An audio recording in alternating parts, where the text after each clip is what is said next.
అందరికీ నమస్కారం అండి. మా ఊరు ఎత్తు కబుర్లకు స్వాగతం సుస్వాగతం. నిన్నటిదాకా మామిడికాయలు కోసే పని, ఎక్కడ చూసినా మామిడికాయలు మామిడికాయలు మామిడికాయలు. రేపటి నుంచి మామిడికాయలతో పనే లేదు, ఎందుకంటే అన్ని కాయలన్నీ కోసేసినాం. చెట్లో ఇంకొక కాయ చూద్దామంటే కూడా కనపడదు.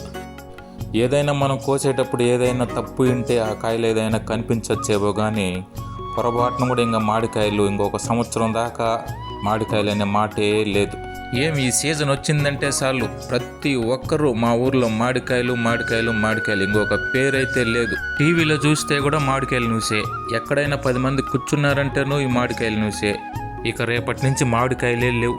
ఇంకా మామిడికాయల గురించి మాట్లాడదామన్నా కూడా మామిడికాయలన్నీ అయిపోయినాయి కాబట్టి నిన్నటితో అంతా ఖాళీ చేసేసినాం. అందుకనేసే ఇంకా అందులోనూ ఆదివారం కాబట్టి ఇంకా మాతో పాటు ఉండే వాళ్ళకందరికీ ఒక 2 కేజీలు చికెన్ తెచ్చుకొని, ఒక పక్క వళ్ళు పాయసము, చికెన్ తినకుండా ఉండే వాళ్ళ కోసం ప్రత్యేకించి అనపగింజల కూర, ఇలా ఈ విధంగా తిన్నామండి. తిన్న తర్వాత కొంచెంసేపు అలసట తీర్చుకొని తర్వాత మళ్ళీ పనే. ఈ బాక్సులన్నీ ఆటో వచ్చేసింది కాబట్టి ఆటోలో ఈ బాక్సులన్నీ వేసేసి టయానికి బంగారుపాలెం మండీలోకి ఎంటర్ అయిపోవాల, లేదంటే వ్యాపారస్తులు ఉండరు, మన కాయలు మంచి రేటుకు అమ్ముకోలేం. అందుకనేసే టైంకి పోవాలనే ఉద్దేశంతో తొందరగా పని చేస్తాం.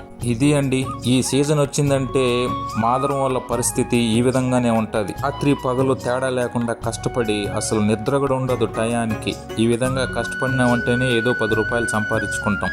ఈ వీడియో కనుక మీకు నచ్చినట్లయితే లైక్ చేయండి, షేర్ చేయండి, సబ్స్క్రైబ్ చేయండి. Thanks for watching.